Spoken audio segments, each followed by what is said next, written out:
a podcast by Cypra. Il podcast della Cipra. Le podcast de la Cipra. Der Cipra Podcast. Cyprim Podcast. Interviews, background talks, and voices from all Alpine countries. Listen to this and more in the podcast of the International Commission for the Protection of the Alps, www.cipra.org/podcast.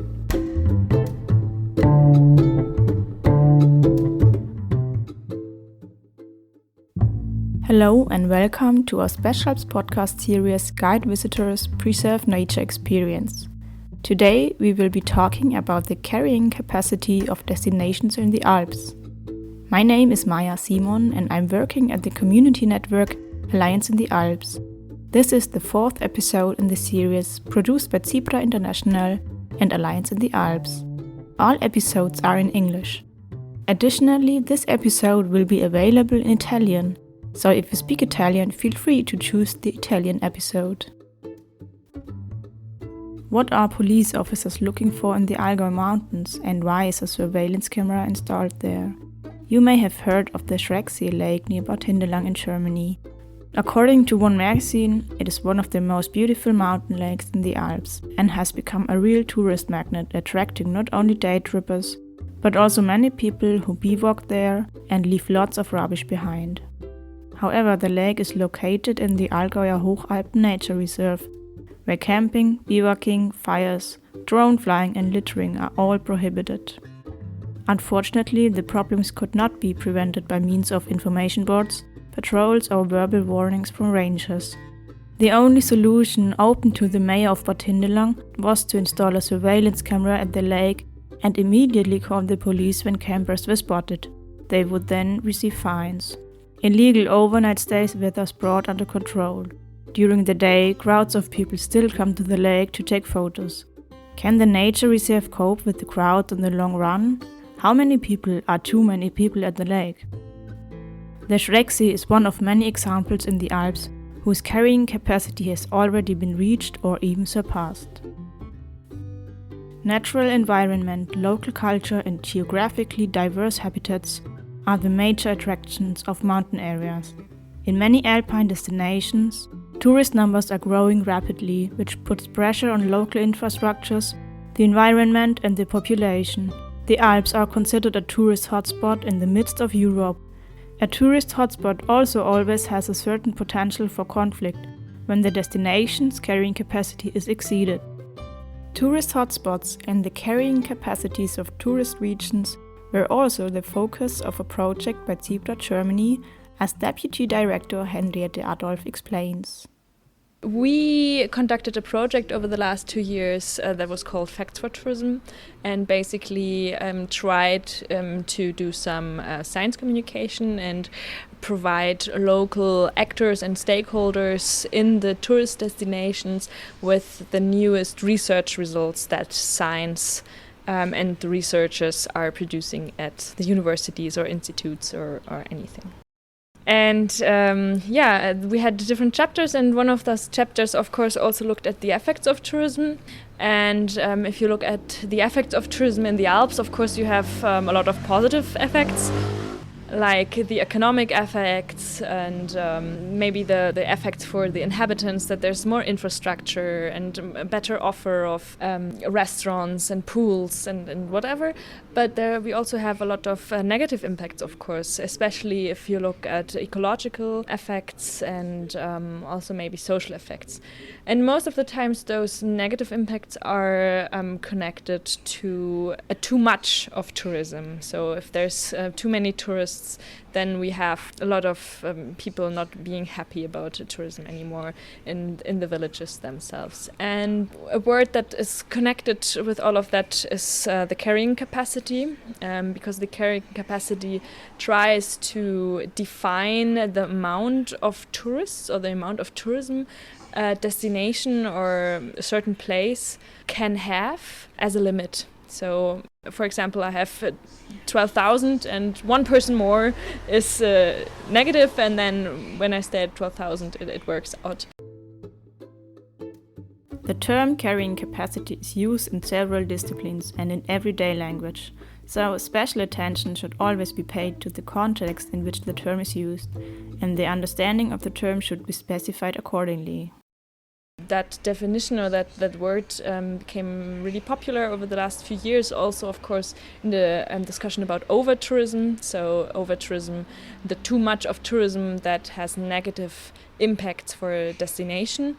Not to be mistaken for maybe the word crowding, which just describes that there's like a high number of tourists in a place, but not necessarily with negative impacts.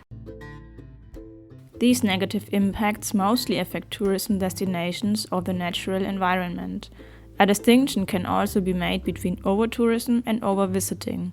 Over-visiting refers primarily to day trippers who are only at the destination for a few hours. You might have heard of Hallstatt in Austria. On some days, up to 10,000 tourists come to this village of 800 inhabitants. Almost every one of them wants to take a selfie by the lake. The origin of the Asian love for Hallstatt is presumably a South Korean Netflix series, Spring Waltz, from 2006, part of which was filmed in Hallstatt. Since then, many have wanted to see the place in real life. The fact that this Austrian village, including its lake and market square, has been duplicated in China has brought further fame to the original, and now thousands of Hallstatt selfies on social networks are adding to the hype. The rush is continuous. Tourists now come all year round, not just in summer. This is a problem for many Hallstatt residents. Furthermore, it poses a dilemma for the locals. The tourists bring in a lot of money, which benefit the community, but it also leads to tensions among neighboring residents. The focus of the global discussion on over-tourism is mostly on urban areas and describes the overstepping of social carrying capacity limits.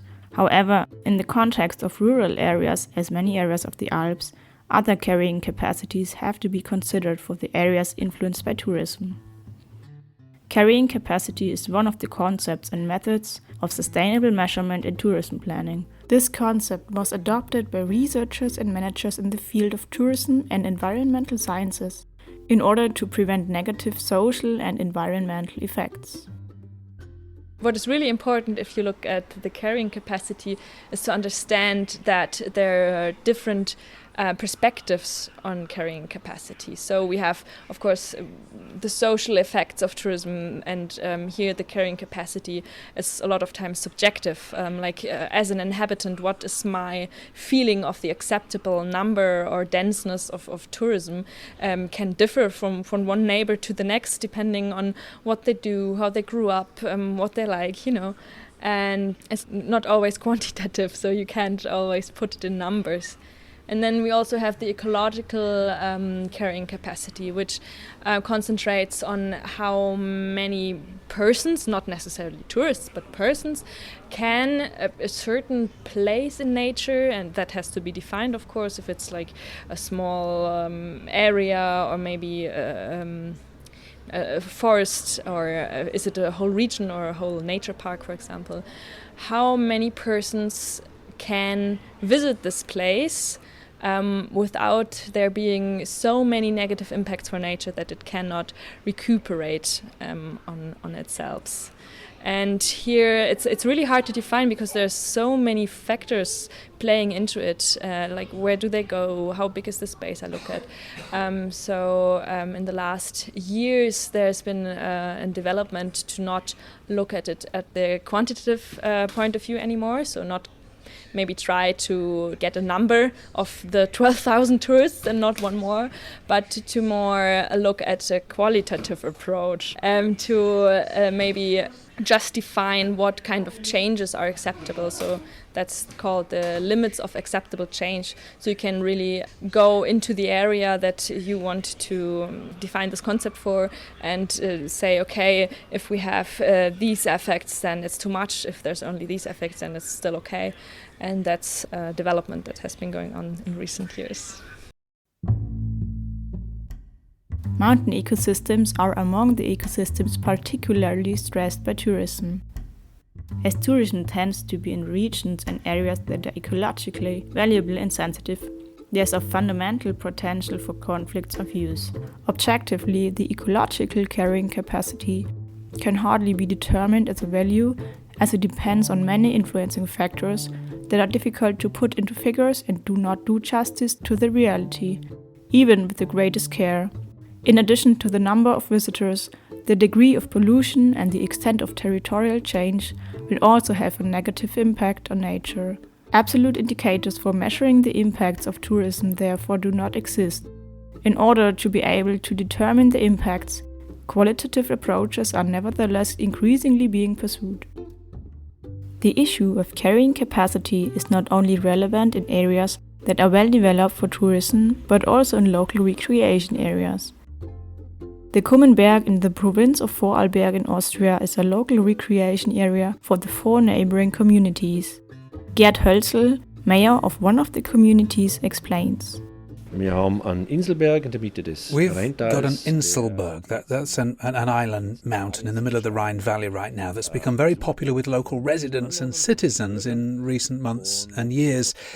And it's actually become clear that this influx of locals just looking for recreation is not actually good for the mountain. So my view is that we have to react so that our children and grandchildren can also use the mountain as we know it.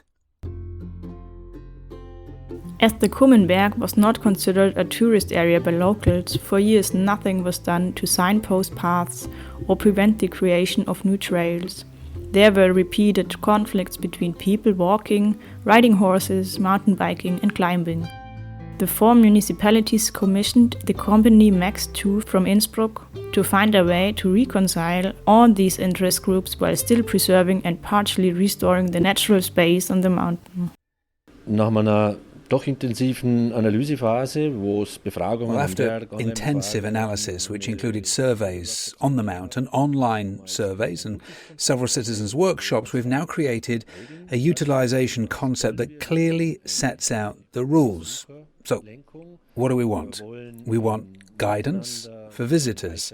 We want to achieve coexistence between bikers and hikers. And the whole thing will now be presented to the public over the next few weeks. And hopefully we'll be able to involve schools and perhaps also raise awareness among citizens that it's important to do something, right? Because nothing is what we've done up until now. And that is clearly not good for the forest. It was noticeable that the people on the Kummenberg cannot be assigned to just one user group, but to several. One day they are walking the dog there. The next day they are out mountain biking.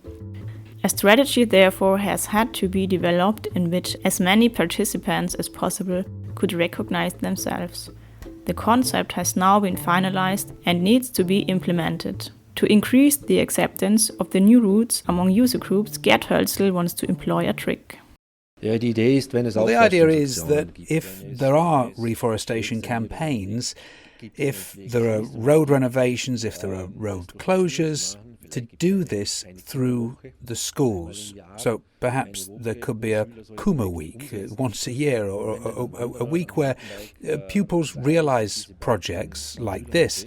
And let's say if a hiker or a mountain biker knows that these trees have been planted by school children, well, I mean, I think it would take a lot of nerve to walk or ride over them, right?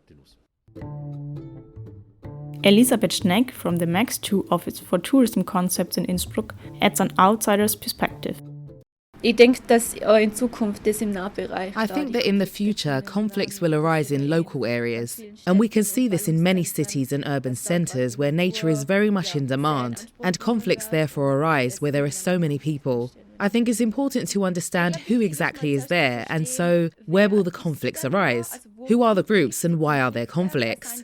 Why don't they like each other? Or is there no offer?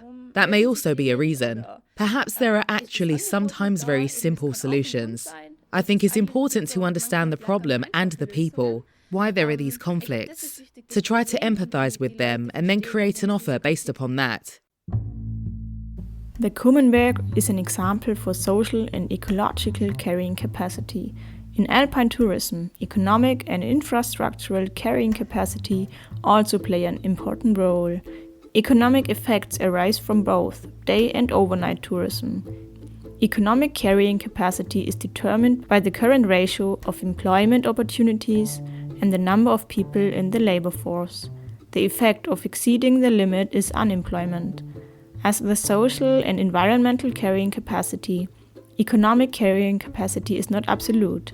Its capacity limits are dynamic and depend on many different factors. The economic carrying capacity can be used to determine approximately how much tourism activity is at least necessary to enable the economic existence or livelihood of the regional population or businesses in tourism. Tourism in the Alps goes hand in hand with the development and expansion of infrastructural facilities. The infrastructural carrying capacity is one of the major problems of Villnöss in the Dolomites. Since being declared a World Heritage Site, the community has seen a huge increase in the number of visitors. Day trippers in particular flock to the small valley to make a stop at two special photo points. Robert Messner, the former mayor of Villnöss, says.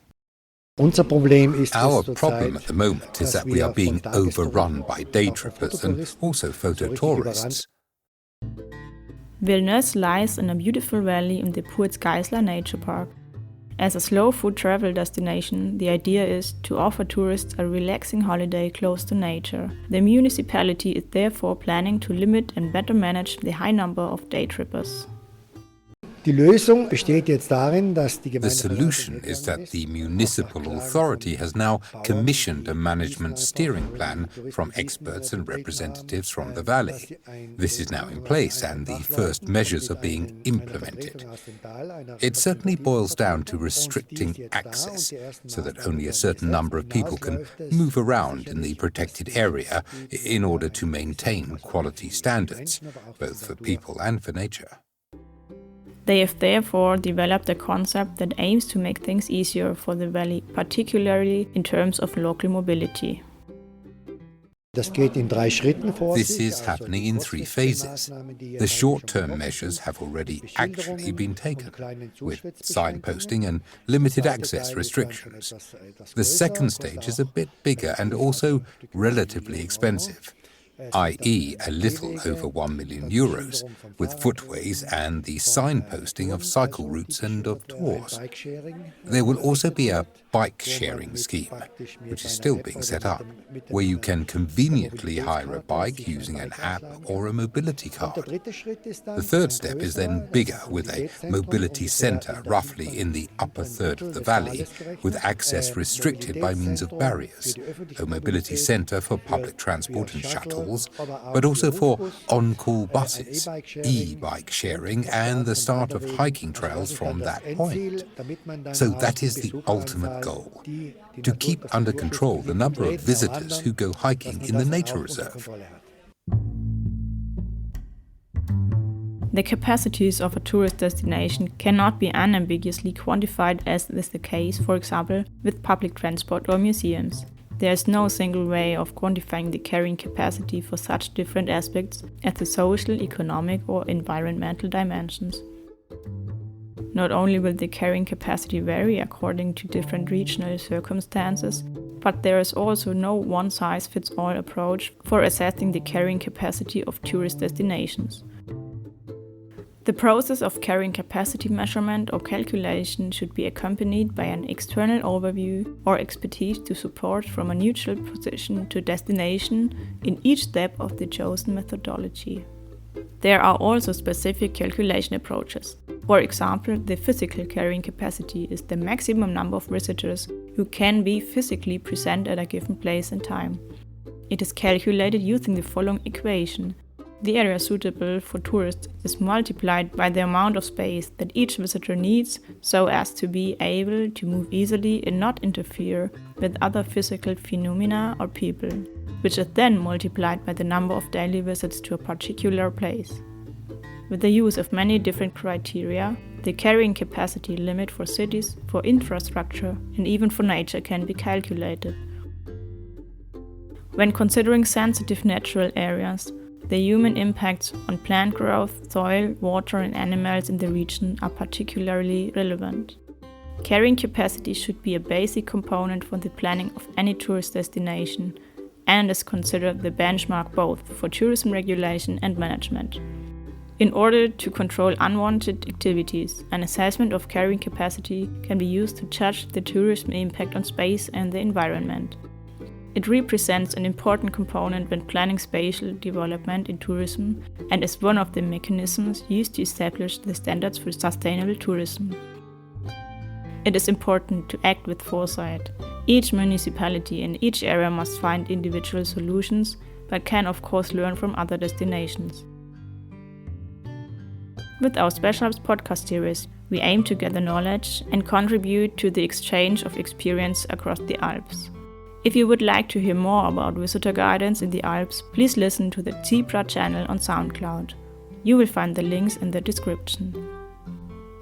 The limits of tourism in the Alps are also discussed in the current episode of Alpenrauschen, a German language podcast produced and presented by Paul Kunzio from Zebra, Austria.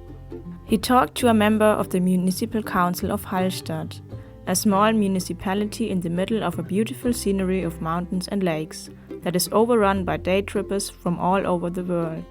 How does the municipality deal with the situation, and why do inhabitants even protest against over-tourism?